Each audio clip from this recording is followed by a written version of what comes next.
যদি বাংলাদেশে সমকামিতাকে বৈধতা দেওয়ার কোনো নীলনকশা হয়, বিগত ডক্টর মোহাম্মদ ইউনূসের সরকারের আমলে এই সমকামিতাকে সাপোর্ট করা একজন লোককে খুব প্রমোট করা হইতো। ডক্টর মোহাম্মদ ইউনূস খুব কাছাকাছি তাকে রাখত। এই লোকটার নাম হলো জুনায়েদ সাকি। বর্তমান সরকারও দেখলাম তাকে খুব কাছে রাখতেছে। এই লোকটাকে মন্ত্রী করা হয়েছে। আমরা বলতে চাই, দেখুন, আমরা আপনাদের সাথে কোনো ঝামেলা হোক, ইসলামপন্থীদের সাথে সরকারের কোনো সমস্যা তৈরি হোক, এটা আমরা চাই না। আপনারা আমাদের সাথে কারাগারে ছিলেন, অনেক নির্যাতন নিপীড়নের সাক্ষী আপনারা আমাদের সাথে। অতএব আমরা কখনোই চাই না সরকারের সাথে উলামায়ে কেরামের কোনো ঝামেলা হোক। কিন্তু আপনাদেরকে সতর্ক করে দেই, যদি বাংলাদেশে কোনো পশ্চিমা এজেন্ডা বাস্তবায়নের নীলনকশা করা হয়, এই জুনায়েদ সাকিরা কিংবা বামপন্থীরা যদি এই সমকামিতার বিয়ের নামে ছেলে ছেলে, মেয়ে মেয়ে, ট্রান্সজেন্ডার কিংবা আরও যে সমস্ত ফাহেসা অশ্লীলতা আছে, এগুলো যদি বাংলাদেশে মুসলিমদের শাহজালাল মুজাররদে আমিনীর এই ভূমিতে প্রমোট করবার দুঃসাহস করা হয়, আমরা কিন্তু তার বিরুদ্ধে দাঁত ভাঙা জবাব দেব। মব মব বইলা চিল্লাইয়া তখন কিন্তু রেহাই পাবেন না। সবাইরে মব মব বইলা চিল্লাইয়া থামায় রাখতে পারবেন না। এজন্য বলি, সমকামীদেরকে দ্রুত শাস্তির আওতায় আনুন, সমকামীদেরকে শাস্তির আওতায় আনুন। এরা কিভাবে ওপেন মামলার ভয় দেখায়, ওপেন রাস্তায় কিভাবে আন্দোলন করতে পারে, এদেরকে থামান। বাংলাদেশের আলেম ওলামাদেরকে, এদেশের তাওহীদবাদী প্রজন্মকে কোনোভাবেই আমরা চাই না রাস্তায় নামিয়ে একটা বিশৃঙ্খল পরিস্থিতি তৈরি হোক, এটা আমরা কোনোভাবেই আশা করি না। কিন্তু আমরা এটাও আশা করি না যে আমাদের এই বাংলাদেশে, এই মসজিদ মাদ্রাসার ওলিয়া উলিয়ার বাংলাদেশে, পীর মাশায়েখের বাংলাদেশে,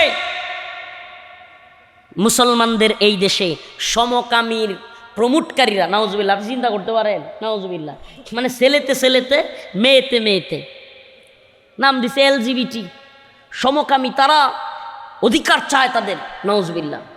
আমি তো বলি এদের অধিকার একটা আছে, সবগুলো শয়তানরে একটা দ্বীপের মধ্যে ছাইরা দেন। এরা বংশও বাড়াইতে পারবো না, ছেলে ছেলে একসাথে যাই করুক, বাচ্চা তো আর হইব না। এরা বংশও বাড়াইতে পারবো না, সবগুলো মইরা ওখানে খাটাসগুলো শেষ হয়ে যাবে। আল্লাহ রাব্বুল আলামিন রহমান রহিম যেমন বলেছেন, দয়ার সাগর বলেছেন, আদরের কথা, ভালোবাসার কথা যেমন বলেছেন, শাসনের কথাও বলেছেন, জান্নাতের কথা যেমন বলেছেন, জাহান্নামের কথাও বলেছেন। ইসলামের মধ্যে উদারতা শিক্ষা দেওয়া হয়, মানবতার শিক্ষা দেওয়া হয়, ভালোবাসার শিক্ষা দেওয়া হয়। ঠিক তেমনিভাবে যদি কেউ আল্লাহ এবং তার রাসূলকে নিয়ে কটূক্তি করে, আল্লাহ এবং তার রাসূলকে নিয়ে, দ্বীনকে নিয়ে, ইসলামকে আঘাত করে কেউ কথা বলে, সেখানেও ভালোবেসে দরদ দিয়া মায়া দিয়া কথা বলেন নাই। আল্লাহ রাব্বুল আলামিন সেই জায়গায় সুস্পষ্টভাবে বলে দিয়েছেন, ওয়ালা ইন সাআলতাহুম লা ইয়াকুলুন্না ইন্নামা কুন্না নাখুযু ওয়া নালআব ওয়ালা ইন সাআলতাহুম লা ইয়াকুলুন্না ইন্নামা কুন্না নাখুযু ওয়া নালআব কুল আবিল্লাহি ওয়া আয়াতিহি ওয়া রাসূলিহি কুনতুম তাস্তাহজিউন।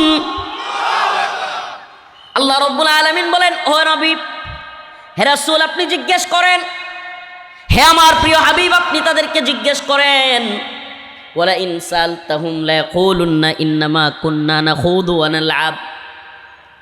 একটু আজকের আয়াতের আলোচ্য বিষয় বুঝবার জন্য একটা ঘটনা বলি। তাবুক যুদ্ধের সময় এক মজমার ভিতরে কোরআনের আলোচনা হচ্ছে। কি হচ্ছে? কোরআনের আলোচনা হচ্ছে। এমন সময় এক লোক বলতেছে, এই কোরআন পাঠকারীরা কতই না মিথ্যুক, নাউজুবিল্লাহ। এক লোক বলতেছে, কোরআন তিলাওয়াত যারা করে এরা মিথ্যুক, এরা পেটুক, এরা যুদ্ধের মধ্যে ভীতু কাপুরুষ, নাউজুবিল্লাহ। এক সাহাবী তার ওই কথা শুনে ফেললেন। ওই সাহাবী ওই লোককে বলল, তুমি হচ্ছ মুনাফিক। যারা কোরআন তিলাওয়াত করে তাদেরকে পেটুক বলেছো, যারা কোরআন তিলাওয়াত করে তাদেরকে মিথ্যুক বলেছো, যারা কোরআন তিলাওয়াত করে তাদেরকে ভীতু বলেছো, কাপুরুষ বলেছো, তুমি হলা মুনাফিক। আমি আল্লাহর রসুলের কাছে তোমার নামে বিচার দিব, তোমার কথা বলে দিব। সুবহানাল্লাহি ওয়া বিহামদিহি। আল্লাহ রসুল সাল্লাল্লাহু আলাইহি ওয়াসাল্লামের কাছে ওই সাহাবী গেলেন, যাওয়ার সাথে সাথেই কোরআনের আয়াত নাজিল হয়ে গেল। সুবহানাল্লাহ বলবেন। যাওয়ার সাথে সাথে কোরআনের আয়াত নাজিল হয়ে গেল। কোরআনের আয়াত আল্লাহ রসুল তিলাওয়াত করতে লাগলেন। ওয়ালা ইন সাআলতাহুম লায়াকুলুন্না ইন্নামা কুন্না নাখুদু ওয়া নালআব কুল আবিল্লাহি ওয়া আয়াতিহি ওয়া রাসূলিহি কুনতুম তাস্তাহজিউন। আল্লাহর রসুল সাল্লাল্লাহু আলাইহি ওয়াসাল্লামকে আল্লাহ পাক জানায়া দিলেন এই মুনাফিকের ব্যাপারে। ও আসছে, আসার সাথে সাথে আল্লাহ রসুল তিলাওয়াত করতেছেন কি, যে আপনি যদি তাদেরকে জিজ্ঞেস করেন, আল্লাহ রসুলকে আল্লাহ বলতেছে যে আপনি তাকে জিজ্ঞেস করেন যে তুমি কেন আল্লাহ এবং তার রাসূলকে নিয়ে কটূক্তি করলা, সে বলবে লা ইয়াকুলুন্না ইন্নামা কুন্না নাখুদু ওয়া নালআব। না না, আমি তো কটূক্তি করছিলাম না, আমি তো ঠাট্টা মশকারি করছিলাম না, আমি জাস্ট একটু আনন্দ করছিলাম, জাস্ট একটু কৌতূহলবশত মজা করতেছিলাম। নাউজুবিল্লাহ। আমাদের সমাজেও এমন অসংখ্য লোক আছে কিনা যারা কিনা দিন নিয়ে, আলেম ওলামাদেরকে নিয়ে উল্টাপাল্টা কথা বলে, কিন্তু আপনি যখন যায়া ধরবেন, এলাকাবাসী সবাই মিলে ধরবে, তখন না না আমি তো দুষ্টামি করতেছিলাম, বলে কি বলে না? প্রিয় ভাইরা আমার, বন্ধুগণ আমার, আল্লাহ তাআলা বলতেছেন ওয়ালা ইন সাআলতাহুম লায়াকুলুন্না ইন্নামা কুন্না নাখুদু ওয়া নালআব। আপনি যদি তাদেরকে জিজ্ঞেস করেন, আপনি যদি তাদেরকে বলেন যে তোমরা কি কুল আবিল্লাহি ওয়া আয়াতিহি ওয়া রাসূলিহি কুনতুম তাস্তাহজিউন, যে আল্লাহ, তার কোরআন, তার রাসূলকে নিয়ে মজা করতেছিলা। নাউজুবিল্লাহ। আল্লাহ নিজে বলতেছেন, আপনি যদি তারে জিজ্ঞেস করেন তুমি এত ভয়ঙ্কর কথা কেন বললা, কোরআন তিলাওয়াতকারীকে মৃত্যুক বললা, কোরআন পাঠকারীকে ভীতু বললা, কোরআন পাঠকারীকে তুমি পেটুক বললা, এগুলো তুমি কেন বললা? আপনি যদি তাকে জিজ্ঞেস করেন, সে বলবে কুল আবিল্লাহি, সে বলবে ইন্নামা কুন্না নাখুদু ওয়া নালআব, আমি তো মজা করতেছিলাম। আল্লাহর রসুলকে আল্লাহ বললেন, হে রসুল আপনি বলেন কুল আবিল্লাহ ওয়া আয়াতিহি ওয়া রাসূলিহি কুনতুম তাস্তাহজিউন, তুমি কি আল্লাহ এবং তার রাসূলকে নিয়ে কটূক্তি করছিলে? লা তা'তাযিরু ক্বাদ কাফারতুম বা'দা ঈমানিকুম, লা তা'তাযিরু ক্বাদ কাফারতুম বা'দা ঈমানিকুম। কোনো উযর আপত্তি দেখাবে না, কোনো উযর আপত্তি গ্রান্টেড তোমার গ্রহণ করা হবে না।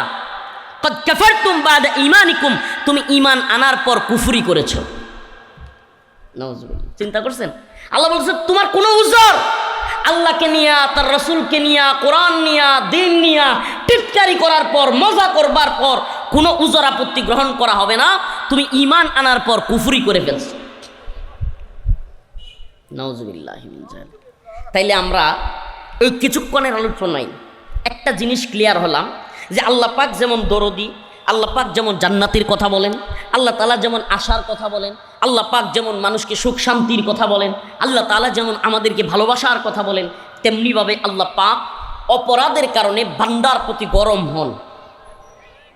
আমি কি আমার কথা বুঝাইতে পারতেছি না? আপনারা কি আমার কথা শুনতেছেন? আল্লাহ পাক গরম হন। সুবহানাল্লাহি ওয়া বিহামদিহি। আপনারা মক্কা বিজয়ের কথা শুনেছেন কিনা? আল্লাহ রাসূল সাল্লাল্লাহু আলাইহি সাল্লাম মক্কা বিজয় করলেন। মুহূর্তটা কেমন আপনারা একটু বলি, মুহূর্তটা কেমন? মনে করেন একদল লোক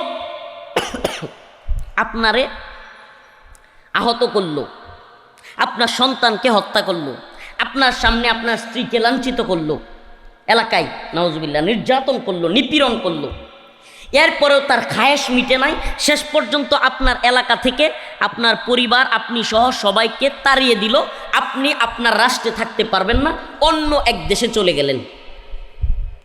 একবার কল্পনা করেন, অন্য ওই দেশে যাওয়ার পর আপনি সংগঠিত করলেন লোকজনকে, আপনি সংগঠিত হলেন, তারপর আবার আপনি পূর্বের দেশ বিজয়ী করলেন, ফিরে আসলেন। আমারে বলেন, ওই যেই লোক আপনার বাড়িঘর থেকে তাড়াইছে, যেই লোক আপনাকে আঘাত করছে, যেই লোক আপনার স্ত্রীকে নির্যাতন করছে, আপনি তাকে ক্ষমা করতে পারবেন?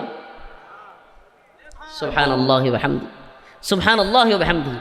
ইন্না ফাতাহনা লাকা ফাতহাম মুবিনা। আল্লাহ রব্বুল আলামিন আল্লাহর রাসূলকে সুস্পষ্ট বিজয় দান করেছিল। মক্কা নগরী থেকে যেই সাহাবায়ে কেরাম সহ আল্লাহর রাসূলকে বিতাড়িত করা হয়েছিল, সাহাবায়ে কেরামকে হত্যা করা হয়েছিল, তাদের সন্তানদেরকে হত্যা করা হয়েছিল, তাদের স্ত্রীদেরকে লাঞ্ছিত করা হয়েছিল।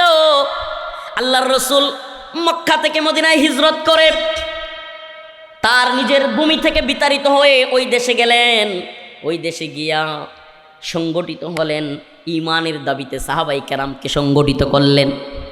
আবার যখন সংগঠিত হইয়া একত্রিত হইয়া মক্কা বিজয় করলেন, আল্লাহ রব্বুল আলামিন কেমন রসুল পাঠাইলেন, সুবহানাল্লাহ। আল্লাহর রসুল সমস্ত কাফেরদেরকে ক্ষমা ঘোষণা করে দিলেন। মনে করেন আপনি একটা দলের নেতা, আপনি কি, আপনি একটা দলের নেতা। এখন আমনের দলের প্রায় লোকদেরকে হত্যা করা হয়েছে, আমনের দলের লোকদেরকে আহত করা হয়েছে, আপনার দলের লোকদের নারীদেরকে লাঞ্ছিত করা হয়েছে, তাদের সন্তানদেরকে হত্যা করা হয়েছে।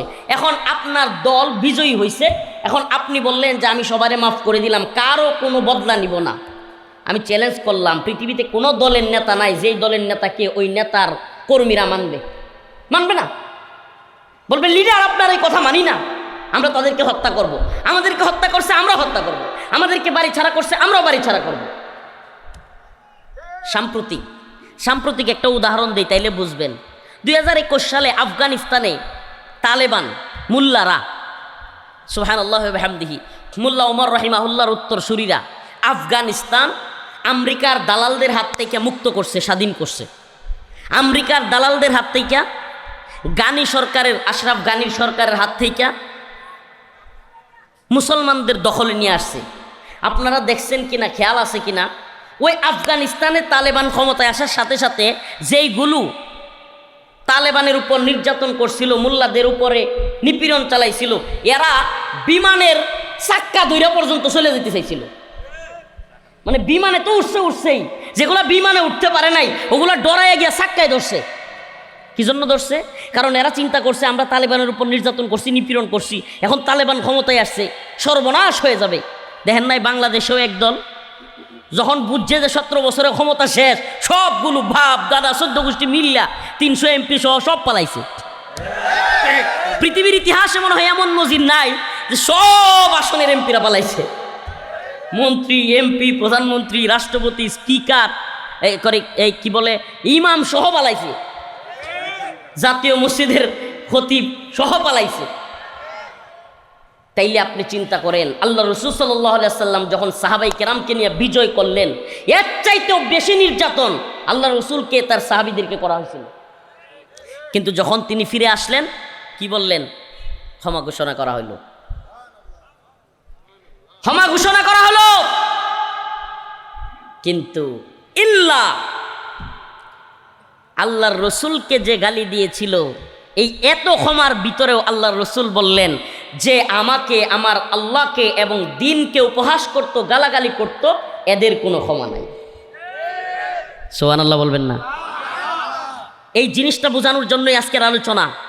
যে আমরা মনে করি ইসলামে খালি নরমি বাপ, ইসলাম মানে শান্তি শান্তি, আমাদেরকে বোমা মারবে, টনকে টন বোমা মাইরা ইসরায়েল, আমেরিকা, হ্যাঁ, ব্রিটেন, জার্মানি, ইতালি, এরপরে ভারত, এরপরে আরও যত রাষ্ট্র আছে, এগুলো আমাদেরকে বোমা মারতে মারতে টনকে টন বোমা মাইরা আমাদের বাড়িঘর পাউডার বানায় ফেলবে, আর আমাদেরকে বলবে ওম শান্তি। ইসলাম মানে শান্তি, তোমরা অস্ত্র নিও না, তোমরা সন্ত্রাসী হয়েও না, তোমরা জঙ্গি হয়েও না, তোমরা মৌলবাদী হয়েও না। মানে খালি সব ঠেক খারাপ দিকগুলো মুসলমানদেরকে দিবে। পুরো পৃথিবীতে সবচাইতে বেশি মানুষ হত্যা করেছে যে রাষ্ট্রগুলো, এর মধ্যে একটা হলো ইসরায়েল আর একটা হলো আমেরিকা। অথচ আপনি বলেন আমেরিকারে কেউ জঙ্গি কয়, আমেরিকারে কেউ সন্ত্রাসী কয়, ইসরায়েলরে কেউ সন্ত্রাসী কয়? কি আশ্চর্য কথা! মানে আপনাদের এলাকায় সবচেয়ে বেশি যেই লোকটা খুন করে, যে লোকটা সবচেয়ে বেশি মানুষকে মারে, যে লোকটা সবচেয়ে মানুষের নির্যাতন করে, নিপীড়ন করে, মানুষের বউরে খারাপ কাজ করে, সব করে, কিন্তু হ্যাঁ হইল এলাকার মধ্যে সবচেয়ে বড় দানবী, সবচাইতে বড় ভালো মানুষ। কল্পনা করতে পারেন? ভণ্ডামিরও তো একটা লিমিট থাকা দরকার। মানে সবচাইতে বেশি মুসলমানদের হত্যা করছে আমেরিকা, ইরাকে হত্যা করেছে আমেরিকা, লিবিয়ায় হত্যা করেছে আমেরিকা, সিরিয়ায় হত্যা করেছে আমেরিকা, পুরা পৃথিবীতে, আফগানিস্তানে হত্যা করেছে আমেরিকা, গোটা পৃথিবীতে মুসলমানদেরকে হত্যা, ইয়েমেনেও হত্যা করছে আমেরিকা, সেই মালি সোমালিয়াতেও আমেরিকা এবং পশ্চিমারা মুসলমানদেরকে হত্যা করছে। গোটা পৃথিবীতে মুসলমানদেরকে মারে, মানুষদেরকে হত্যা করে, ছোট ছোট বাচ্চাদেরকে হত্যা করে। ওই দিন তো ইরানের হসপিটালে, ইরানের শিক্ষার বিদ্যালয়গুলোতে পর্যন্ত বোমা মেরে শত শত বাচ্চাদেরকে হত্যা করেছে। এরপরেও এরা কি বিশ্ব মানবতার মুক্তির দূত, নাউজুবিল্লাহ। মানে এদের লেবাস কি? বিশ্ব মানবতার মুক্তির দূত, তারা শান্তি চায়। আর আমাদেরকে বলে আপনারা হলেন ওম শান্তি দল, মুসলমান শান্তির ধর্ম, আপনারা এগুলো বলবেন না, উগ্র কথা বলবেন না, নাউজুবিল্লাহ। আমাদের দেশে কওমে লূতের কাজ প্রমোট করবার চেষ্টা করা হবে। মানবাধিকার কমিশনের আড়ালে বাংলাদেশে সমকামিতাকে প্রমোট করবার চেষ্টা করা হবে, নাউজুবিল্লাহ। বাক স্বাধীনতার কথা বলে বাংলাদেশে আল্লাহ এবং তার রাসূলকে নিয়ে, ইসলামকে নিয়ে কটূক্তির মত প্রকাশের স্বাধীনতা দেওয়া হবে। আর আমাদেরকে বলা হবে নরম থাকার জন্য। এই জন্য আপনাদের কাছে মুসলমান এই ঘটনাগুলো তুলে ধরলাম। আল্লাহ রাসূল সাল্লাল্লাহু আলাইহি ওয়াসাল্লামকে আল্লাহ বলেছেন লা তা'তাদিরু কাদ কাফারতুম বা'দা ঈমানিকুম। আপনি বলেন আল্লাহ এবং তার রাসূলকে নিয়ে, দ্বীনকে নিয়ে, কোরআনকে নিয়ে যদি কেউ কটূক্তি করে, লা তা'তাদিরু, তার কোনো উযর পেশ করা, তার কোনো উযর, আপত্তি, তার কোনো বক্তব্য গ্রহণ করা হবে না।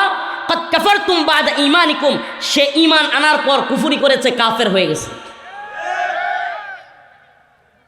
আল্লাহ রসুলের জামানায় এক কাফের, নাম হইল কাব বিন আশরাফ, ইয়াহুদিদের বড় নেতা, দুর্গের মধ্যে থাকতো। কিসের মধ্যে? আগে প্রাচীনকালে দুর্গ ছিল, এখন তো আর দুর্গ নাই। এখন বড় বড় নেতাদের বাড়ি আছে কিছু দুর্গের মতো, সব দিকে দেয়াল দেয়া, মানে মানুষ ঢুকতে পারবে না। প্রাচীনকালে দুর্গ ছিল, সব দিকে বাউন্ডারি দেয়া থাকতো, বাউন্ডারির মধ্যে অস্ত্র সহ লোকেরা থাকতো। ওই দুর্গের ভিতরে প্রাচীনকালের নেতারা থাকতো। ইহুদিদের নেতার নাম ছিল কাব বিন আশরাফ। কি নাম ছিল? আমি আগে এই ঘটনা একটু শেষ করে নিই। মক্কা বিজয়ের পরে আল্লাহ রসুল সাল্লাল্লাহু আলাইহি সাল্লাম সবাইকে ক্ষমা করেছিলেন, কিন্তু যারা আল্লাহ রসুলকে গালি দিত, যারা আল্লাহ নবীকে কটূক্তি করত, আল্লাহ রসুল বললেন এদের কোনো ক্ষমা নাই, এদের সবাইকে হত্যা করো। সুবহানাল্লাহ। এখন কিছু লোক দেখবেন বলবে, হুজুর আপনারা যে এইসব কথা বলেন, জিহাদের কথা বলেন, বয়ান করেন, আল্লাহ রসুল কি জীবনে কাউরে মারতে বলছে? নাউজুবিল্লাহ। এগুলা মিথ্যা কথা। এগুলা কি?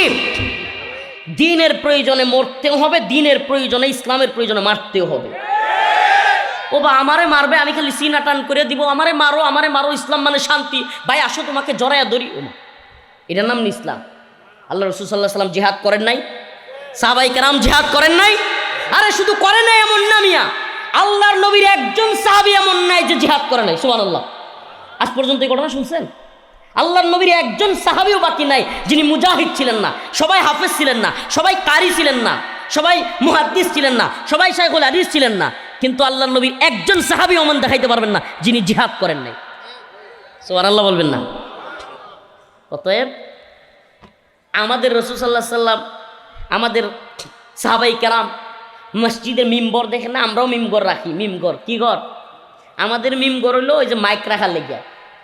আর মিম্বর করাই হয়েছিল মসজিদের সামনের যে ফাঁকা জায়গা, এখানে সমস্ত মুসল্লিরা নামাজ পড়তো, অস্ত্র রাখতো। সুবহানাল্লাহ বলবেন না? কি রাখতো? আমার নিরাপত্তার জন্য আমি যদি অস্ত্র না রাখি, আগামীকালকে যদি আমেরিকার মতো ভারত আমাদের উপর আক্রমণ করে, কি দিয়া প্রতিরোধ করব? বলেন না, কি দিয়া প্রতিরোধ করব? ৭১-এর চেতনা দিয়া, হ্যাঁ, চেতনার ট্যাবলেট বিক্রি করিয়া, হ্যাঁ, বাঙালি চেতনা দিয়া, এই যে উৎসবের নামে এত্তরি মূর্তি বানাইয়া, পহেলা বৈশাখের নামে শয়তানি দিয়া, এই চেতনা দিয়া বাংলাদেশের চারুকলার মধ্যে চেতনা বিক্রি হয়। এই চেতনার ট্যাবলেট বিক্রি কইরা এই ভারতের মূর্তির মতো, সনাতন ধর্মাবলম্বীদের মূর্তির মতো বানাইয়া কয় বাঙালি চেতনা। নাউজুবিল্লাহ। বাঙালি চেতনা, হাজার বছরের মুসলিমদের চেতনা হলো মসজিদ, চেতনা হলো মাদ্রাসা, চেতনা হলো কোরআন, চেতনা হলো ঈমান। আমাদের চেতনা মূর্তির চেতনা না, আমাদের চেতনা মূর্তি ভাঙার চেতনা। মুসলমানদের চেতনায় কোনো মূর্তি বানানোর চেতনা নাই। মুসলমানদের নবী সমস্ত মূর্তিকে ভাঙার জন্য পৃথিবীতে এসেছিলেন। আমাদের চেতনার নামে হিন্দুদের চেতনা ডুপ্লিকেট চেতনা দিয়ে দেয়। দেখবেন পয়লা বৈশাখ আসলে নাউজুবিল্লাহ কিছু আসবে চেতনার নামে মূর্তি বানাবে, ওই 10 আইত্যা 12 আইত্যার পরে যে উতুম পেঁচা বানাবে, আরও কতটি বানায় ডাকডুল পিটাইয়া মিছিল করবে, এটার নাম নাকি বাঙালি চেতনা। নাউজুবিল্লাহ। এরা হিন্দুয়ানি সংস্কৃতি বাংলাদেশে আবির্ভাব ঘটাইতে চায়। 17 বছর এগুলো করে গেছে আওয়ামী লীগ। এগুলো করে কি হয়েছে? 17 বছরে আপনার বাবার মূর্তি, আপনার বাবার সব জায়গায় মূর্তি বানাইলেন বল্টু লাগাইয়া। সেনাবাহিনী, পুলিশ, র্যাব, বিজিবি সবার এই বুকের মধ্যে ছোটো ছোটো বল্টু লাগাইয়া দিয়ে দিলেন। দেখেন নাই আপনারা? দেয় নাই? এই বল্টু লাগাই এখানে দিলেন, কি হইল? 17 বছরে যা করলেন 17 মিনিট যাইতে পারে নাই, কল্লা জড়িয়া মারছে টান, মূর্তি হয়ে গেছে খান খান। লাভ হয়েছে কোনো? অথচ 1500 বছর আগে একজন লোক পৃথিবীতে আগমন করেছিল। 1500 বছর আগে। এখনো যেই লোক পৃথিবী থেকে চলে গেছেন 1500 বছর আগে, যার কোনো ছবি নাই, সারা পৃথিবীতে একটা মূর্তি নাই, ভাস্কর্য নাই, সারা পৃথিবীতে কোনো টাকার মধ্যে ছবি নাই, অফিস আদালতে ছবি নাই, পৃথিবীর কোথাও ছবি নাই, কিন্তু সেই লোকটাকে নিয়ে একবার কেউ কটূক্তি করলে, রাজা হোক, মন্ত্রী মিনিস্টার হোক, পৃথিবীর সবচেয়ে বড় ক্ষমতাসীন লোক হোক, এই পৃথিবীতে ওই লোককে নিয়ে একটা কথা বললে 150-200 কোটি মুসলমান একত্রে চিৎকার দিয়ে উঠে পৃথিবীর সমস্ত ক্ষমতাসীনদের তখতে তাউস নড়ে যায়। একটা ছবির দরকার হয় নাই।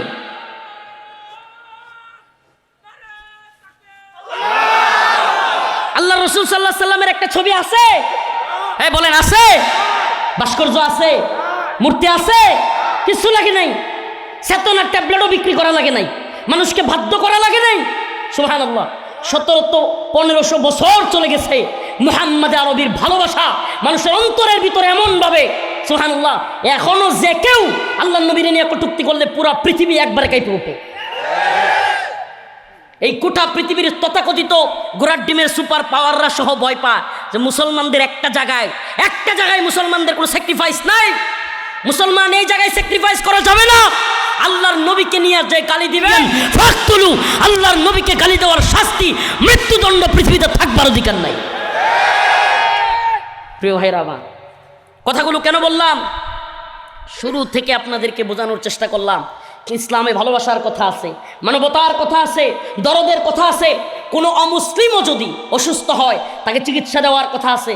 কোনো অমুসলিমও যদি নাউজুবিল্লাহ দর্শিতা হওয়ার চান্স থাকে তাকে বাঁচানোর কথা বলা আছে। বুঝেন, আমাদেরকে এই শিক্ষা দেওয়া হয়েছে। কিন্তু আমাদের রসুলকে নিয়ে, দিনকে নিয়ে কেউ বাড়াবাড়ি করবে, আমাদের ইসলামকে নিয়ে, আল্লাহকে নিয়ে, আল্লাহ রসুলকে নিয়ে কেউ কটূক্তি করবে, তাকে ছাড় দেওয়া হবে? ছাড় দেওয়া যাবে? অসম্ভব। তাকে ছাড় দেওয়া যাবে না, কখনো ছাড় দেওয়া যাবে না। ছাড় ততক্ষণ চলবে যতক্ষণ সে ইসলামের গণ্ডির ভিতরে থাকে। কথা বুঝতে পারছেন? মুহাম্মদ বিন মাসলামা, একটা মজলিস হচ্ছে, সুবহানাল্লাহ। আল্লাহ রসুল বললেন যে এদের কোনো ক্ষমা নাই। এর মধ্যে একজনের নাম হলো কাব বিন আশরাফ। একজনের নাম কি? আচ্ছা, কাব বিন আশরাফের ঘটনার আগে আরেকটু ছোট্ট একটা ঘটনা বলি। আল্লাহ রসুল সবাইকে ক্ষমা ঘোষণা করলেন। আল্লাহ রসুল সাহাবীদের বললেন যে যারা আমাকে এবং আল্লাহকে গালি দিছে, আল্লাহ এবং তার রসুলকে গালি দিছে, এদের ক্ষমা নাই, এদেরকে যেখানে পাবা হত্যা করবা। পারলে পৃথিবীর কোনো ইসলামিক স্কলার এ কথা মিথ্যা প্রতিপন্ন করুক, আল্লাহ রসুল বলেছেন যে আল্লাহ এবং তার রসুলকে গালি দিয়েছে তাকে ক্ষমা করবা না। এমনকি কাবার গিলাফ ধরেছিল একজন। কাবার গিলাফ কোথায়? ইবনে কতল। নাম কি? ইবনে কতল নামে এক মুশরিক মালউন আল্লাহর রসুলকে কটূক্তি করত।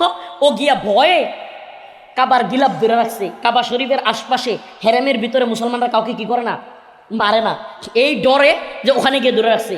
সাহাবায়ে কেরাম বললেন, ইয়া রাসূলুল্লাহ, ইবনে কতল তো ভয়ে গিয়া কাবার গিলাফ ধরে রাখছে, এখন কি করব?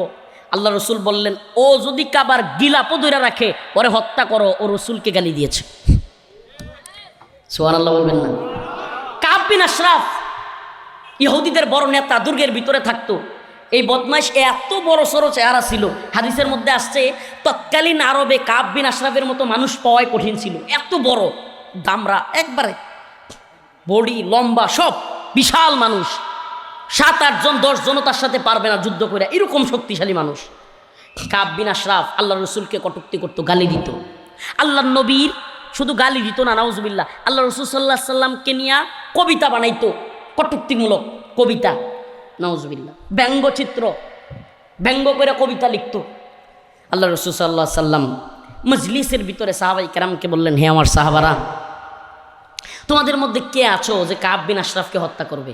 সুবহানাল্লাহ বলবেন। আশা প্রকাশ করতেছে, আশা।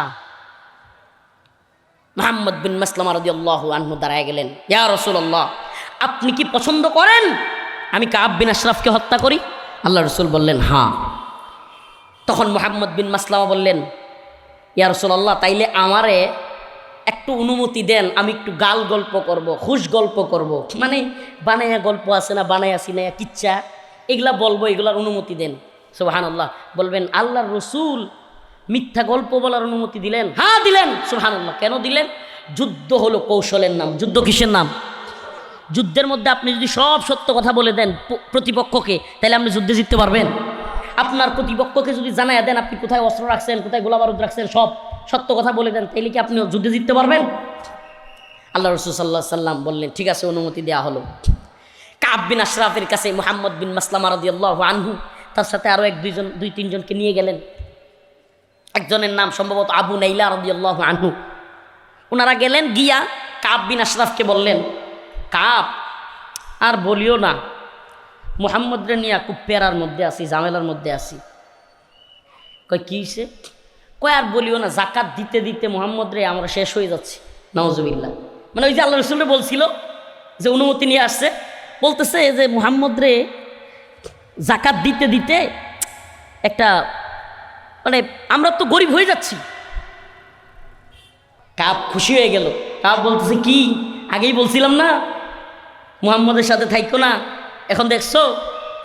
তখন কাব বিন আশরাফকে মুহাম্মদ বিন মাসলামা রাদিয়াল্লাহু আনহু বললেন, ঠিক আছে, তাইলে আমাদেরকে কিছু কর্জে হাসানা দেও, হাওলাত কিছু দেও, আমাদের ঘরে খাদ্য নাই, কিছু খাবার জিনিস দেও, খাবার সামগ্রী দেও। ওই সময়ে বন্ধকের রীতি ছিল, আপনি কারো কাছ থেকে হাওলাত নিলে ওই সময় বন্ধক রাখতো, কোনো জিনিস বন্ধক রাখা লাগতো। হাদিসের কথা বলছি, কোনো নিজস্ব কিচ্ছা কাহিনী নয়। কাব বিন আশরাফ বলল, তাইলে তুমি তোমার বউকে বন্ধক দেও। নাউজুবিল্লাহ। খাবার নিতে পারবা কিন্তু তোমার বউরে বন্ধক দেও। কাব বিন আশরাফ তো আগেই বললাম বিশাল বড় দেহের মানুষ ছিল। মুহাম্মদ বিন মাসলামা রাদিয়াল্লাহু আনহু বললেন, হেই মিয়া, তুমি যে লম্বা মানুষ, তোমার যে শরীর, তোমার কাছে বউ বন্ধক দেওয়া যাবে না, অন্য কিছু বলো। কয় তোমার বাচ্চাদেরকে বন্ধক দেও। কয় না, সেটাও না। তখন মুহাম্মদ বিন মাসলামা বললেন, তরবারিগুলো, তৎকালীন সময়ে তরবারির খুব মূল্য ছিল, ডাল তলোয়ারের খুব মূল্যায়ন ছিল। মুহাম্মদ বিন মাসলামা বললেন, ঠিক আছে, ডাল তলোয়ারগুলো বন্ধক রাখলাম।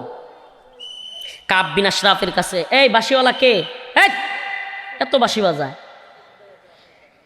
কাব বিন আশরাফের কাছে মুহাম্মদ বিন মাসলামা রাদিয়াল্লাহু আনহু তরবারিগুলো, ডালগুলো জমা রাখলেন। কাব বিন আশরাফের কাছ থেকে কিছু জিনিস নেবেন। সুবহানাল্লাহ ওয়া বিহামদিহি। কৌশল করলেন।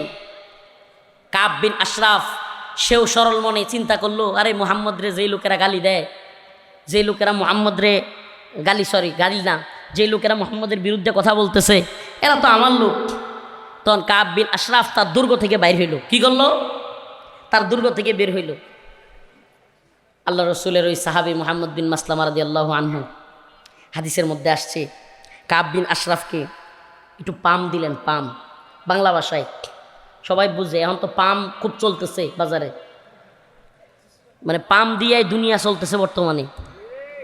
ওয়ার্ডের নেতা ইউনিয়নের নেতারে পাম দেয়, ইউনিয়নের নেতা থানার নেতারে পাম দেয়, থানার নেতা জেলার নেতারে পাম দেয়, জেলার নেতা বিভাগের নেতারে পাম দেয়, বিভাগীয় নেতা জাতীয় নেতাদেরকে পাম দেয়। এভাবে পাম দিয়া তেল দিয়া তেলেসমাতি চলতেছে। যদিও দেশে তেল নাই, কিন্তু পামের তেল আছে।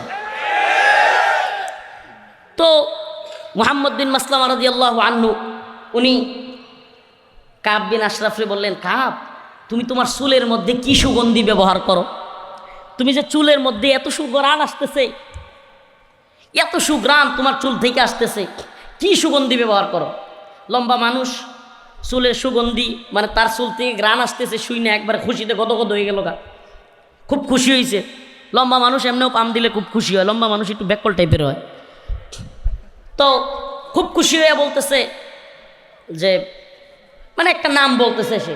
তখন মুহাম্মদ বিন মাসলামা রাদিয়াল্লাহু আনহু বললেন, তোমার মাথা থেকে একটু সুগন্ধি নিব, তুমি তোমার মাথাটা একটু আগায় দিবা, তোমার মাথার এত সুন্দর ঘ্রাণ, একটু আগায় দাও।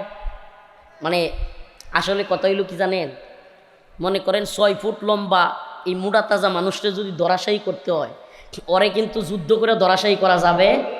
ওরে ওইভাবে ধরাশায়ী করতে গেলে পরিস্থিতি ভিন্ন হইতে পারে, এমনকি ও আঘাত কইরা ওনাকেও মারা ফেলতে পারে। এই জন্য উনি কৌশল করলেন। এক পর্যায়ে কাব বিন আশরাফ বুঝতে পারলো না, সে খুশিতে সে কল্লাটা মুহাম্মদ বিন মাসলামা রাদিয়াল্লাহু আনহুর দিকে আগায় দিল যে নাও সুগন্ধি নাও, মানে মাথা থেকে সুঘ্রাণ নিবে। যেমনে আগায় দিছে মুহাম্মদ বিন মাসলামা রাদিয়াল্লাহু আনহু এমনি পেঁচ দিয়া ধরছে। দইরাই অন্যদেরকে বললেন দাও বেটা খুব, সুবহানাল্লাহ, একেবারে জায়গায় কল্লা ফেলে দিছেন। দৌড়ায়া দুর্গের কাছেই যেহেতু মারছে, দৌড়ায়া গেছে আল্লাহ রসুলের কাছে। আল্লাহ রসুল সাল্লাহ সাল্লামকে গিয়া পূর্ণ ঘটনা বলছে।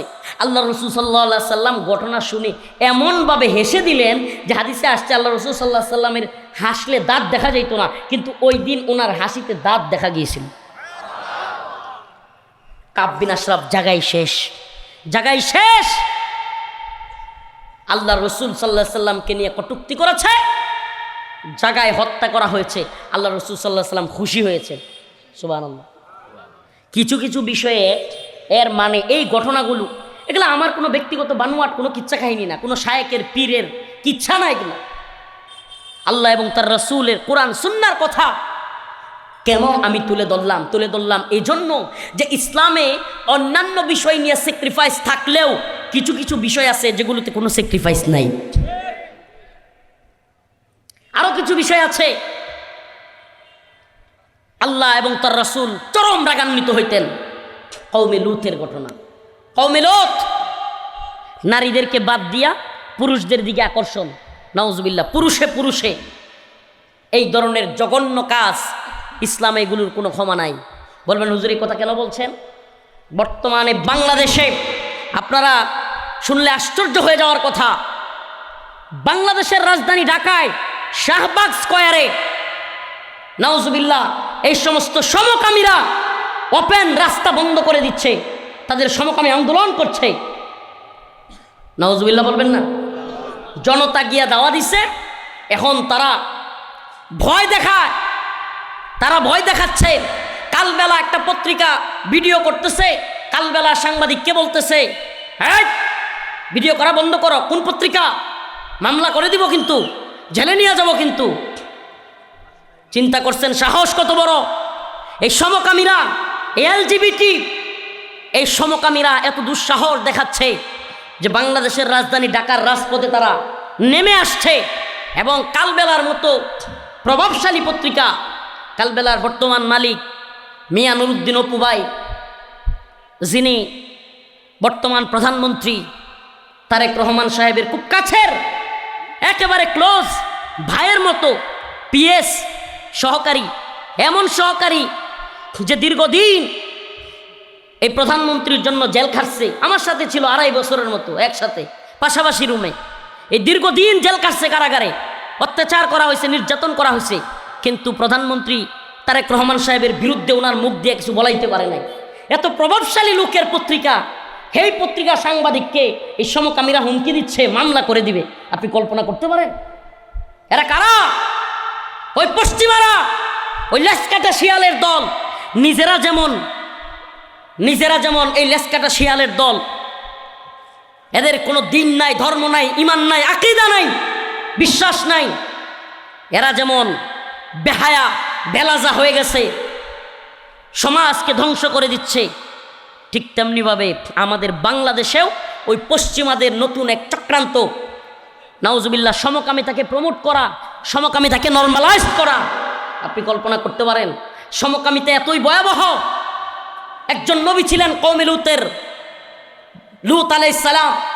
তার সময়ে কিছু লোকেরা এরকম আকৃষ্ট হয়ে গেছিল পুরুষে পুরুষে, নাউজুবিল্লাহ। তখন আল্লাহ পাক ওই কওমকে এমন এক আযাব দিলেন, ওই কওমকে পুরা উল্টায় দিলেন এবং পাথরের বৃষ্টি বর্ষণ করলেন। কিসের বৃষ্টি? পাথরের বৃষ্টি তাদের উপর বর্ষণ করলেন। কেন? আল্লাহ পাক তাদেরকে ভয়ঙ্কর শাস্তি, কিয়ামতের আগ পর্যন্ত যেন কেউ এই কাজগুলোর দুঃসাহস না করে, সেজন্য আল্লাহ পাক ভয়াবহ এক শাস্তি দিলেন। একে তো উল্টায় দিলেন এবং তাদের উপর পাথরের বৃষ্টি নিক্ষেপ করলেন। আমাকে বলেন প্রিয় ভাইরা আমার, এই শাহজালাল মুজাররদে ইয়ামিনীর ভূমিতেও পাথরের বৃষ্টি হোক আমরা চাই? আল্লাহর পক্ষ থেকে এরকম ভয়ঙ্কর শাস্তি হোক আমরা চাই? সমকামী অধিকারের নামে, এলজিবিটির নামে, নারীতে নারীতে, পুরুষে পুরুষে বিয়ে, নাউজুবিল্লাহ, এই ভয়ঙ্কর ষড়যন্ত্র বাংলাদেশে চলছে। এই রাজশাহীর পুঠিয়া এলাকায় এই কথাগুলো কেন বলছি এজন্য যে ইউটিউবারদের মাধ্যমে এই কথাগুলো অনেকের কাছে যাবে। আমরা একবারে সাবধান করে দিতে চাই। আমরা নরম, আমরা দরদের কথা বলি, আমরা ভালোবাসার কথা বলি, সমাজের মধ্যে মানবতার কথা বলি, কল্যাণের কথা বলি, মানুষে মানুষে মিলেমিশে থাকবার কথা বলি, কিন্তু সাবধান, কিছু কিছু বিষয়ে আমরা কিন্তু নরম থাকব না। যদি বাংলাদেশে সমকামিতাকে বৈধতা দেওয়ার কোনো নীলনকশা হয়, বিগত ডক্টর মোহাম্মদ ইউনূসের সরকারের আমলে এই সমকামিতাকে সাপোর্ট করা একজন লোককে খুব প্রমোট করা হইতো। ডক্টর মোহাম্মদ ইউনূস খুব কাছাকাছি তাকে রাখত। এই লোকটার নাম হলো জুনায়েদ সাকি। বর্তমান সরকারও দেখলাম তাকে খুব কাছে রাখতেছে। এই লোকটাকে মন্ত্রী করা হয়েছে। আমরা বলতে চাই, দেখুন, আমরা আপনাদের সাথে কোনো ঝামেলা হোক, ইসলামপন্থীদের সাথে সরকারের কোনো সমস্যা তৈরি হোক, এটা আমরা চাই না। আপনারা আমাদের সাথে কারাগারে ছিলেন, অনেক নির্যাতন নিপীড়নের সাক্ষী আপনারা আমাদের সাথে। অতএব আমরা কখনোই চাই না সরকারের সাথে উলামায়ে কেরামের কোনো ঝামেলা হোক। কিন্তু আপনাদেরকে সতর্ক করে দেই, যদি বাংলাদেশে কোনো পশ্চিমা এজেন্ডা বাস্তবায়নের নীলনকশা করা হয়, এই জুনায়েদ সাকিরা কিংবা বামপন্থীরা যদি এই সমকামিতার বিয়ের নামে ছেলে ছেলে, মেয়ে মেয়ে, ট্রান্সজেন্ডার কিংবা আরও যে সমস্ত ফাহেসা অশ্লীলতা আছে, এগুলো যদি বাংলাদেশে মুসলিমদের শাহজালাল মুজাররদে ইয়ামিনীর এই ভূমিতে প্রমোট করবার দুঃসাহস করা হয়, আমরা কিন্তু তার বিরুদ্ধে দাঁত ভাঙা জবাব দেব। মব মব বইলা চিল্লাইয়া তখন কিন্তু রেহাই পাবেন না। সবাইরে মব মব বইলা চিল্লাইয়া থামায় রাখতে পারবেন না। এজন্য বলি, সমকামীদেরকে দ্রুত শাস্তির আওতায় আনুন, সমকামীদেরকে শাস্তির আওতায় আনুন। এরা কিভাবে ওপেন মামলার ভয় দেখায়, ওপেন রাস্তায় কিভাবে আন্দোলন করতে পারে, এদেরকে থামান। বাংলাদেশের আলেম ওলামাদেরকে, এদেশের তাওহীদবাদী প্রজন্মকে কোনোভাবেই আমরা চাই না রাস্তায় নামিয়ে একটা বিশৃঙ্খল পরিস্থিতি তৈরি হোক, এটা আমরা কোনোভাবেই আশা করি না। কিন্তু আমরা এটাও আশা করি না যে আমাদের এই বাংলাদেশে, এই মসজিদ মাদ্রাসার ওলিয়া উলিয়ার বাংলাদেশে, পীর মাশায়েখের বাংলাদেশে, মুসলমানদের এই দেশে সমকামীর প্রমোটকারীরা, নাউজুবিল্লাহ, আপনি চিন্তা করতে পারেন, নাউজুবিল্লাহ, মানে ছেলেতে ছেলেতে, মেয়েতে মেয়েতে, নাম দিছে এলজিবিটি, সমকামী, তারা অধিকার চায় তাদের, নাউজুবিল্লাহ। আমি তো বলি এদের অধিকার একটা আছে, সবগুলো শয়তানরে একটা দ্বীপের মধ্যে ছাইরা দেন। এরা বংশও বাড়াইতে পারবো না, ছেলে ছেলে একসাথে যাই করুক, বাচ্চা তো আর হইব না। এরা বংশও বাড়াইতে পারবো না, সবগুলো মইরা ওখানে খাটাসগুলো শেষ হয়ে যাবে। কি কর, ওই একটা দ্বীপের মধ্যে নিয়ে ছাইরা দেন, খাটাসগুলো সব একত্র হইয়া বংশ বিস্তার করতে পারবো না, সবগুলো ধ্বংস হয়ে যাবে। সাম্প্রতিক এই ভিডিওগুলো আমাদের চোখে পড়তেছে, খুব সতর্ক থাকতে হবে মুসলমান। এদের গুড়া খুবই মজবুত, এদের গুড়ায় আছে ওই ডোনাল্ড ট্রাম্প, এই শয়তানের বাচ্চা, এদের গুড়ায় আছে নেতানিয়াহু, এদের গুড়ায় আছে মোদি। কয়েকদিন আগে পত্রিকার নিউজে দেখলাম মোদি নাকি এমপি মন্ত্রী বানাইতো, নাউজুবিল্লাহ, মানে মা বোন আছে শুনলে কেমন শোনা যাবে, নিউজ এটা বানুয়াট কোনো কথা না। মহিলাদেরকে এমপি মন্ত্রী বানাইতো তার সাথে থাকলে, আর গভীরে বলতে পারতেছি না, তার সাথে প্রথমে থাকতে হইতো, তারপরে এমপি মন্ত্রী বানাইতো। আমাদের আপারে নিয়ে আমরা যথেষ্ট কষ্টের মধ্যে আছি, চিন্তার মধ্যে আছি। এই নিউজ দেখার পর থেকে টেনশনে আছি আমরা। জাতির পিতার মেয়ে, তো আমাদের তো জাতির বোন, কি কর, বুবুরে আল্লাহ হেফাজত করো, বলে না আমিন। প্রিয় ভাইরা আমার, বন্ধুগণ আমার, যারা শয়তান, যারা এফস্টিন ফাইলে যাদের নাম আছে, যারা খারাপ কাজ কইরা ছোট ছোট বাচ্চাদেরকে জবাই কইরা তারপরে হত্যা কইরা স্যুপ বানায় খায়া ফেলে, এদের কাছে কি পৃথিবী নিরাপদ? এদের কাছে পৃথিবী নিরাপদ? এদের কাছে পৃথিবী নিরাপদ না। এই ট্রাম্পের কাছে, নেতানিয়াহুর কাছে, মোদির কাছে পৃথিবী নিরাপদ। আল্লাহ এবং তার রাসূলের অনুসারী যারা, মুসলমান যারা, ঈমান যাদের মধ্যে আছে, পৃথিবী তাদের কাছেই নিরাপদ। অমুসলিমরাও তাদের কাছে নিরাপদ। মুসলমানদের কাছে অমুসলিমরাও কি? আর কাফেরদের কাছে ওদের ধর্মের লোকেরাই নিরাপদ না। প্রিয় ভাইরা আমার, বন্ধুগণ আমার আজকের আলোচ্য বিষয়, আল্লাহ পাক বলেন, ওয়ালা ইয়াসালতাহুম লায়াকুলুন্না ইন্নামা কুন্না নাখুদু ওয়া নালআব কুল আবিল্লাহি ওয়া আয়াতিহি ওয়া রাসূলিহি কুনতুম তাস্তাহজিউন লা তা'তাযিরু ক্বাদ কাফারতুম বা'দা ঈমানিকুম। আল্লাহ রাব্বুল আলামিন বলেন, যদি তাদেরকে প্রশ্ন করা হয়, জিজ্ঞাসা করা হয়, লা ইয়াকুলুন্না ইন্নামা কুন্না নাখুদু ওয়া নালআব, তারা বলবে খেলার চলে দুষ্টামি কইরা আমরা এগুলো করছি। আল্লাহর রাসূলকে আল্লাহ বলেন, আপনি তাদেরকে বলেন, কুল আবিল্লাহি ওয়া আয়াতিহি ওয়া রাসূলিহি কুনতুম তাস্তাহজিউন। আপনি তাদেরকে প্রশ্ন করেন, আল্লাহ এবং তার রাসূলকে নিয়ে, তার আয়াতকে নিয়ে মজা করছিলে। লা তা'তাযিরু ক্বাদ কাফারতুম বা'দা ঈমানিকুম, তাহলে জেনে রাখো আল্লাহ এবং তার রাসূলকে নিয়ে যে মজা করে, তামাশা করে, ঈমান আনার পরে সে কুফরি করে ফেলছে, কাফের হয়ে গেছে। তাইলে বোঝা গেল আল্লাহ তার রাসূল কোরআনকে নিয়ে মজাও করা যাবে, তাচ্ছিল্য করা যাবে। যত বিধান হোক, আমার পছন্দ হোক বা না হোক, আমার পছন্দ হোক বা না হোক, আল্লাহর বিধান যদি হয়ে থাকে মাইনা নিতে হবে। কি করতে হবে? সামি'না ওয়া আতা'না। আল্লাহ পাক কোরআনে বলছেন যে মুসলমানদের হালত কি? ক্বালু সামি'না ওয়া আতা'না। তারা যদি শুনে কোনো কিছু, তাহলে তারা বলে সামি'না ওয়া আতা'না, আমরা শুনলাম এবং মানলাম। সুবহানাল্লাহ। মুসলমানের কাজ কি? আল্লাহ এবং তার রাসূলের কথা, কোরআনের কথা। এই যে কোরআন আমার সামনে আছে, এই কালামুল্লাহ, বলেন এই কালামুল্লাহর ভিতরে যা আছে, সুবহানাল্লাহ, তার সব কিছু যদি আমি না মানি, একটা আয়াতও যদি আমি না মানি, আমি মুসলমান থাকবো? আমরা জানি ৬,৬০০ কয়টা আয়াত? ৬৬টা। এর মধ্যে যদি ৬,৬৬৫টা আয়াত মানি আর একটারে যদি না মানি, মনে করেন আমি জিহাদ করতে পারি না। কি করতে পারি না? ইসলামের জন্য কাফেরদের বিরুদ্ধে যুদ্ধ, এটা আমি করতে পারি না, আমার সাহস কম, কিংবা আমি দুর্বল, কিংবা আমি অসুস্থ। আল্লাহ চাইলে তাকে ক্ষমা করতে পারে। কিন্তু কেউ যদি জিহাদকে জঙ্গিবাদ বলে, জিহাদকে কেউ যদি সন্ত্রাস বলে, তাইলে আল্লাহর এই আয়াত অনুযায়ী তার ঈমান থাকবে, কোরআনের এই আয়াত অনুযায়ী তার কি থাকবে না, কারণ সে অস্বীকার করেছে।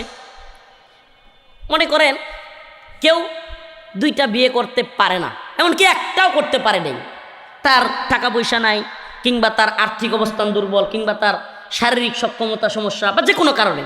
কিন্তু যদি কেউ একাধিক বিয়েকে ঘৃণা করে, এই বলেন মেয়ে হোক ছেলে হোক, যদি একাধিক বিয়েকে কেউ ঘৃণা করে, যে একাধিক বিয়ে করে তাকে যদি লুচ্ছা বলে, নাউজুবিল্লাহ, আল্লাহর এই আয়াত অনুযায়ী তার ঈমান থাকবে না। কারণ আল্লাহ বলছে, ফানকিহু মা তাবা লাকুম মিনান নিসা মাসনা ওয়া সুলাসা ওয়া রুবা, তোমরা মহিলাদের থেকে, মেয়েদের থেকে পছন্দ অনুযায়ী 2টা 3টা 4টা পর্যন্ত বিয়ে করো। তবে যদি ভয় পাও যে সমবন্টন করতে পারবা না, অধিকার আদায় করতে পারবা না, তাইলে 1টা পর্যন্তই থাকো।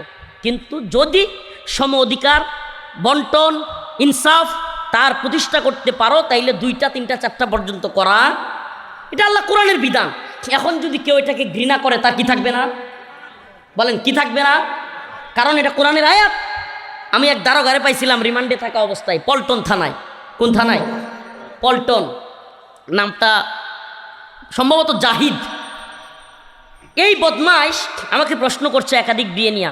আমি কোরআনের এই আয়াত বলছি, এমন রাগান্বিত হয়েছে, সে সেন্ট্রি, ওই কনস্টেবল যে দাঁড়ায় থাকে চাবি নিয়ে, বন্দুক নিয়ে, পরে বলতেছে দরজা খুলেন, আমার মারবে। নাউজুবিল্লাহ। আমি আয়াত বলেছি। ও কয় কি, কয় একটা নিয়ে থাকতে পারি না, আবার 2-3টার বয়ান করস।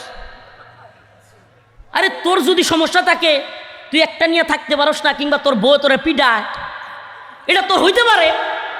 তোর শারীরিক অক্ষমতা কিংবা তোর মানে মেন্টালি ওই রকম গাইরত নাই, ওই রকম ব্যক্তিত্ববোধ নাই তোর বউকে নিয়ে থাকার, তাই বইলা একাধিক বিয়েকে ঘৃণা করবা, তাইলে তোমার ইমান থাকবে না। আবারও বলছি, কেউ তার স্বামীকে একাধিক বিয়ে করতে দিতে চায় না, কোনো মা বোন যদি থাকে তাইলে তার আবার ইমান চলে যাবে না। এটা ভালোবাসার কারণে সে দিতে চায় না। এটা কিসের কারণে? এটা তার মোহাব্বত, তার স্বামীকে অন্য একজন স্ত্রীর সাথে, অন্য একটা মেয়ের সাথে সে দেখতে চায় না, এটা তার ভালোবাসার কারণে, এজন্য ইমান চলে যাবে না। কিন্তু যদি সে ঘৃণা করে, কি করে? আল্লাহর এই বিধানটাকে ঘৃণা করে, এমনকি অন্য কারো সামর্থ্য থাকা সত্ত্বেও বিয়ে করার কারণে, একাধিক বিয়ের কারণে সে যদি ঘৃণা করে, তাইলে তার ইমান থাকবে না। ভালোভাবে বুঝেন মাসালা। সব এক্ষেত্রে সব, জিহাদকে কেউ ঘৃণা করলে তার ইমান থাকবে না। কোরআনের কোনো বিধানকে যদি কেউ ঘৃণা করে, বুঝেন, কোনো ব্যক্তি কোনো কারণে শয়তানের ধোঁকায় কিংবা যে কোনো কারণে নামাজ পড়তে পারে নাই, তারা কি আমরা কাফের বলতে পারবো? কিন্তু যদি নামাজকে সে ঘৃণা করে, কোনো ব্যক্তি রোজা রাখতে পারে না বা রাখে না, তাকে কাফের বলা যাবে? কিন্তু যদি সে বলে যে গরিবরা রোজা রাখবো, যাগর ঘরে ভাত নাই, নাউজুবিল্লাহ, তার ইমান থাকবে? রোজাকে অস্বীকার করলে ইমান থাকবে না, বিধানকে অস্বীকার করলে ইমান থাকে। বিধান মানতে না পারলে, পালন করতে না পারলে, আল্লাহর কাছে মাপ চাইলে আল্লাহ মাফ করতে পারেন। কিন্তু কোনো বিধানকে অস্বীকার করলে, দেখেন আমাদের সমাজের মধ্যে বিয়েকে কঠিন করা হয়েছে, জিনাকে সহজ করা হয়েছে, নাউজুবিল্লাহ। আমাদের সমাজে এখন বিয়ে কঠিন, খুব কঠিন। আরে ছেলে লেখাপড়া করতে করতে করতে করতে পড়তে পড়তে কতটি পাস যে দিছে, প্রাইমারি পাস, যে PSC pass, JSC pass, SSC pass, HSC pass, তারপরে দিছে হইলো ইন্টার, এরপরে আরও এসএসসি আর ইন্টার তো এরপরে হইলো মাস্টার্স, এরপরে বিসিএস, আরও কত কিছু দেয়, দেখি দেয় না? ওমা এরপরও হে বিয়ে করতে ডরায়। প্রিয় ভাইরা আমার, আমাদের সমাজও বিয়েকে কঠিন করা হচ্ছে, এমন কঠিন করা হয়েছে। আগে নিজের পায়ে দাঁড়া, সামনের পায়ে দাঁড়ায় আছে, এখন বলা হয় নিজের পায়ে দাঁড়া, ইনকাম কর, অনেক টাকা পয়সা। যেই বাবার অনেক সম্পদ আছে, চাইলে তার সন্তানকে বিয়ে করাইতে পারে, তবুও বিয়ে করায় না। প্রিয় ভাইরা আমার, বন্ধুগণ আমার, এই সমাজে যত জিনা বাড়তেছে, যদি আপনার ছেলে আপনার মেয়ে দেরিতে বিয়ে দেওয়ার কারণে অশ্লীল সম্পর্ক করে, নাউজুবিল্লাহ, এমনও মেয়ে পাওয়া যাচ্ছে যে মেয়ে দেরিতে বিয়ে দেওয়ার কারণে বিয়ে হচ্ছে না, এখন ভিন্ন ধর্মের ছেলের সাথে গিয়া চলে যাচ্ছে। এই কয়েকদিন আগে সিলেটের একটা ঘটনা ঘটছে, নাউজুবিল্লাহ। তো এটার দায়ভার অবশ্যই ওই বাবা মারও আছে, যারা সময় মতো তার মেয়েকে বিয়ে দেয় নাই, সময় মতো ছেলেকে বিয়ে করাই নাই, অশ্লীলতা বেহায়াপনার সুযোগ করে দিয়েছে। আমি তো বলি, এই যে কয়েকদিন আগে দেখছেন না, বাংলাদেশে একটা মেয়ে বিয়ে করেছে, শিমরিন লুবাবা, অল্প বয়সে সে বিয়ের সিদ্ধান্ত নিয়েছে। এখন চিৎকার চেঁচামেচি শুরু হয়ে গেছে গা বাংলাদেশের কিছু মিডিয়া, কিছু নাস্তিক, তথাকথিত কিছু সুশীল, এরা চিৎকার চেঁচামেচি শুরু করছে, বামপাড়া একেবারে আগুন জ্বলে গেছে গা। হ্যাঁ, আরে 18 হয় নাই, আরে প্রাপ্তবয়স্ক হয় নাই, এখনই বিয়ে করে ফেলছে। মনে করেন 365 দিনে বছর হয় না কি, কয় দিনে বছর হয়? এখন মনে করেন একজনের বয়স 17 বছর, 364 দিন, কয় দিন? 17 বছর 364 দিনে প্রাপ্তবয়স্ক হইল না, একদিন যাওয়ার পরে হুট করে সে প্রাপ্তবয়স্ক হয়ে যা। কি হাস্যকর কথা, কি হাস্যকর কথা। এদেরকে বলি হাস্যকর নিয়ম কানুন, আইন কানুন দিয়া এই বাল্য বিয়ের নামে বিয়েকে কঠিন কইরা এদেশে জিনাকে সহজ করা হচ্ছে। বাংলাদেশের 2 জন প্রধানমন্ত্রী, প্রধানমন্ত্রীর মা শেখ হাসিনার আম্মা, শেখ মুজিবের স্ত্রী শেখ ফজিলাতুন্নেসা, শেখ মুজিবের সাথে বিয়ে হয়েছে কয় বছরে জানেন? মাশাআল্লাহ 9 বছর। কয় বছর? 9 বছর মাত্র। গুগল আছে, এখন তো ইন্টারনেট আছে, চ্যাট জিপিটি আছে, সহজ তথ্যগুলো চাইলেই যাচাই করা যায়। এখন কি কয় যে যারা কম বয়সে বিয়ে দেয় ওদের বাচ্চা কাচ্চা হইলে পরে মেধাবী কম হয়, জ্ঞান শূন্য হয়, এই সে হয়, পুষ্টির অভাব থাকে। তাহলে শেখ মুজিবের মাইয়া হাসিনার কি পুষ্টির অভাব আছে না মেধার অভাব আছে? হ্যাঁ, প্রধানমন্ত্রী দিয়ে হয়েছে, 17 বছর দেশ ভেজা খাইছে। বিগত প্রাইম মিনিস্টার ভারতের বিরুদ্ধে বলিষ্ঠ যিনি ভূমিকা রেখেছিলেন, কখনোই যে মহিলা আপোষ করেন নাই, এই বর্তমান প্রধানমন্ত্রীর আম্মা, সাবেক 3 বারের প্রধানমন্ত্রী, ওনার বিয়ে হয়েছিল রাষ্ট্রপতি জিয়াউর রহমান সাহেবের সাথে কয় বছরে জানেন? বেগম জিয়ার বয়স হয়েছে 14 বছরে। কয় বছর বলেন, কয় বছর? 14-15 বছর চলে রানিং, ওই অবস্থায় বিয়ে হয়েছে। আমাকে বলেন, তাইলে তো আমরা দেখি যারা কম বয়সে বিয়ে হয় এরা প্রধানমন্ত্রী হয়। কম বয়সে যেই মাইয়ারা বিয়ে হয় কিংবা যেই মেয়েদের ঘর থেকে কম বয়সে বাচ্চা হয় ওরা দিয়ে প্রধানমন্ত্রী হয়।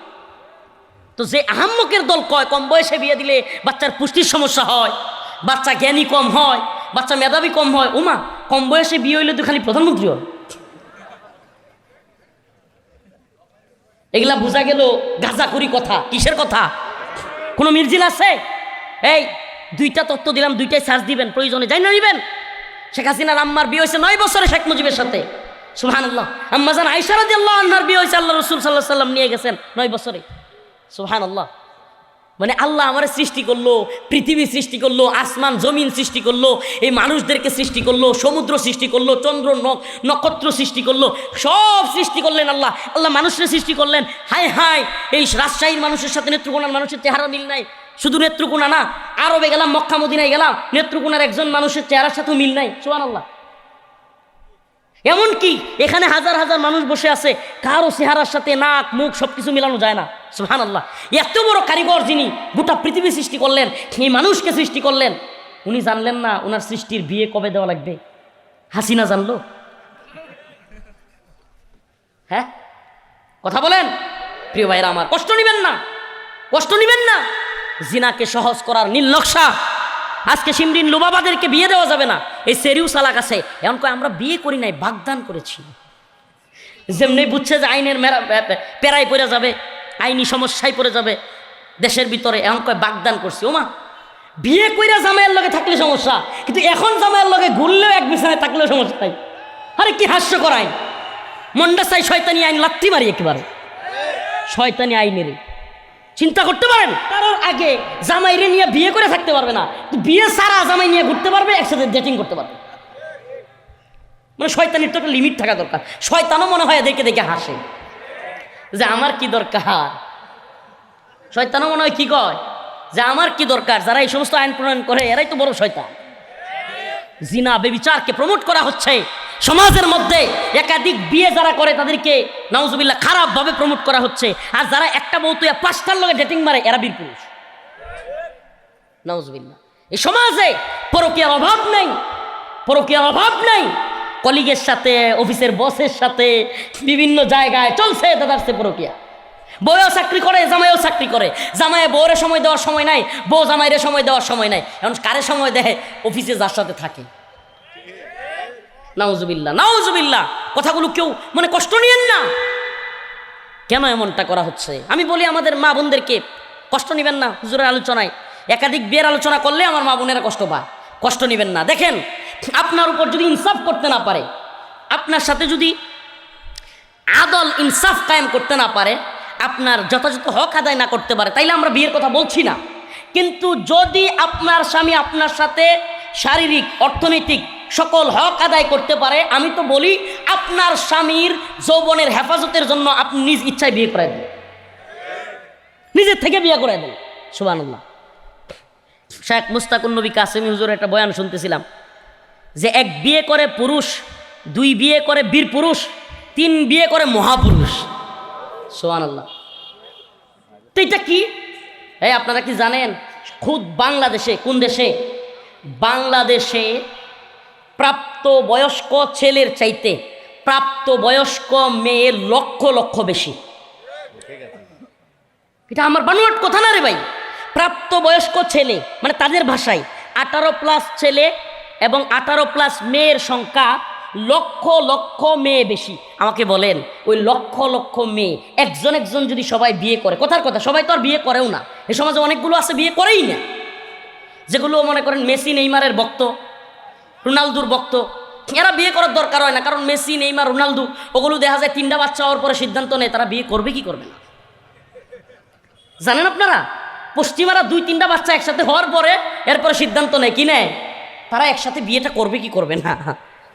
তো ওদের দলের লোক যারা, এরাও বাংলাদেশে অনেক আছে বিয়ে করে না, নাউজুবিল্লাহ। প্রিয় ভাইরা আমার, বন্ধুগণ আমার, তাইলে আমাকে বলেন, যদি একটা বিয়েও সবাই করে, তাইলেও তো লক্ষ লক্ষ মেয়ে কি থাকবে? বিয়ের বাকি থাকবে। এই জন্য তো যৌতুক লাগে।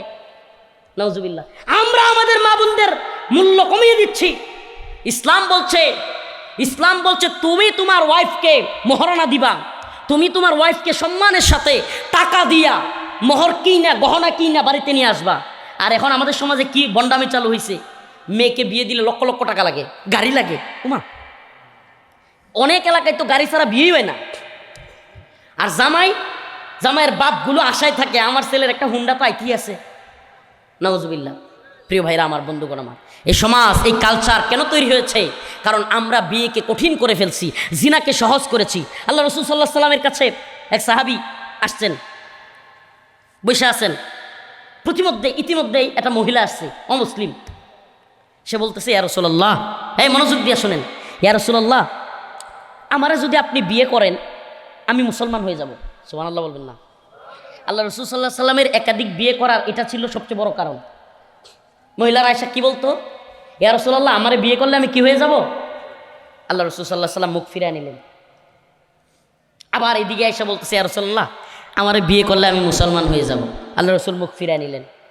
তৃতীয়বার বলার পর ওই পাশে যে সাহাবী বসা ছিল সে বইলা উঠছে, ইয়া রাসূলুল্লাহ, মহিলা তো সুন্দরী আছে, আপনি বিয়ে না করলে আমারে বিয়ে দিয়ে দেন। সুবহানাল্লাহ বলবেন না? ভাই, এটা হাদিস বলছি, কোনো বানোয়াট কিচ্ছা কাহিনী, গল্প না, একটাও কোনো গল্প বলি নাই। নাউজুবিল্লাহ। আল্লাহ রাসূল বললেন, তুমি যে বিয়ে করবা মহরানা আছে, স্বর্ণ আছে? কয়, ইয়া রাসূলুল্লাহ, আমি তো গরিব মানুষ, স্বর্ণ নাই, রূপা কয় তাও নাই। তাইলে মোহর কি দিবা? কিছু মুদ্রা বা কিছু একটা নিয়ে আসো। কয়, ইয়া রাসূলুল্লাহ, আমি আরবে সবচেয়ে গরিব, কিচ্ছু নাই। কয়, তাইলে তুমি সূরা জানো? সূরা? ইয়া রাসূলুল্লাহ, কয়েকটা জানি, 10-12টা বা এরকম কয়েকটা সূরা জানি। আল্লাহ রাসূল ওই মহিলাকে বলল যে, তুমি কাফের থেকে মুসলিম হচ্ছ, তুমি তো কোরআন জানো না, সে তোমাকে কোরআনের সূরাগুলো শিখাইয়া দিবে, এটাই তোমাদের বিয়ের মহারানা। হায় সুবহানাল্লাহ। দেখছেন বিয়ে কত সহজ ছিল?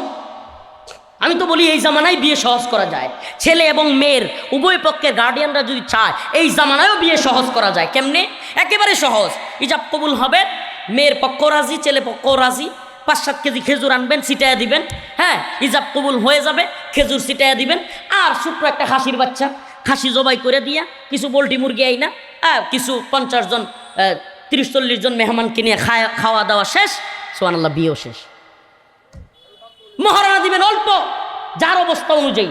যে 1 লাখ দিতে পারে সে 1 লাখ দিবে, যে 50,000 দিতে পারে সে 50,000 দিবে। ওই স্বামীর যে বিয়ে করছে তার অর্থনৈতিক অবস্থার উপর মোহর নির্ধারণ করতে হবে।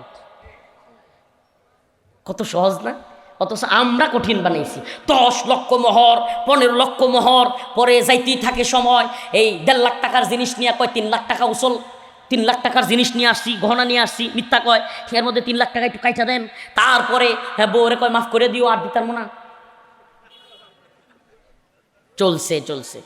কি দরকার ভাই এই মিথ্যার? কি দরকার এই অশ্লীলতার, এই অযথাই মিথ্যা বলার দরকার আছে? অল্প টাকা মোহর দেন, আপনার স্ত্রীর পূর্ণাঙ্গ মোহর আদায় করেন, আল্লাহ খুশি হবে। কি হবে? আল্লাহ খুশি হবে, আপনাদের সংসারে শান্তি আসবে। প্রিয় ভাইরা আমার, বন্ধুগণ আমার, যে কথাগুলো বললাম কিছু বিচ্ছিন্ন কথাও চলে আসছে, যদিও এগুলো বলার ইচ্ছা ছিল না। কিন্তু ওই যে একটা মেয়ে বিয়ে করছে, শিমরিন লুবাবা, কি নাম?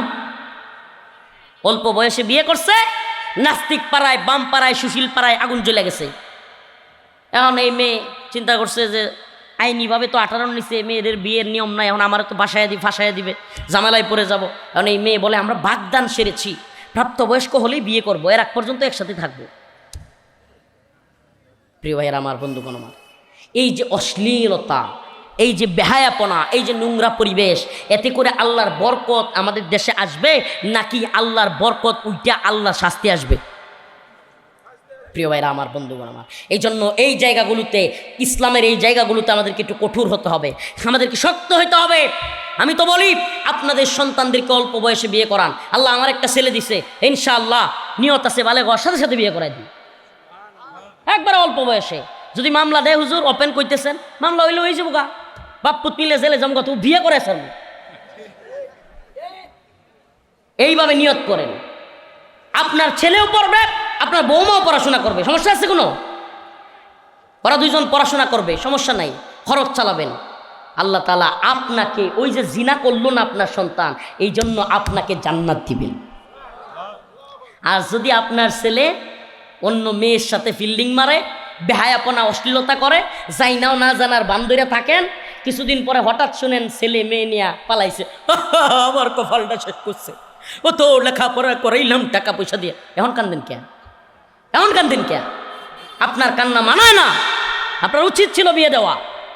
প্রিয় ভাইরা আমার, বন্ধুগণ আমার, প্রিয় বাবারা আমার, চাচারা আমার, মারা আমার, চাচিরা আমার, কষ্ট নেবেন না কথাগুলোতে। আল্লাহ তাআলা আমাদের সবাইকে ইসলামকে, দ্বীনকে বুঝার তৌফিক দান করুন। আরও জোরে বলেন আমিন। তাইলে যে কয়টা বিষয় নিয়ে কথা বললাম, আল্লাহ এবং তার রাসূলকে নিয়ে যদি কেউ কটূক্তি করে তাকে কোনো ছাড় দেওয়া হবে। সমকামিতা করে, নারীতে নারীতে, পুরুষে পুরুষে যদি কেউ নাউজুবিল্লাহ অবৈধ সম্পর্ক করবার চেষ্টা করে, এই দেশে, এই সমাজে আমরা তাদেরকে কোনো ছাড় দিব। অল্প বয়সে আমাদের মেয়েদেরকে, ছেলেদেরকে দ্রুত, অল্প বয়স মানে কি বালেগ হওয়ার আগে বিয়ে দিতে বলছি না, বালেগা হওয়ার পরে যখন কোনো ছেলে তার যৌন শক্তি আল্লাহ দিয়ে দেন, তার মানে সে পিতা হওয়ার যোগ্যতা আল্লাহ তাকে দিয়ে দিছেন। যখন কোনো মেয়ের জরায়ুর মধ্যে সন্তান নেওয়ার মতো ক্ষমতা দিয়ে দেন, তার মানে আল্লাহ তাকে বিয়ের যোগ্যতা দিয়ে দিছেন। সুবহানাল্লাহ। আল্লাহ পাক আমাদের সবাইকে বুঝার এবং আমল করার তৌফিক দান করুক।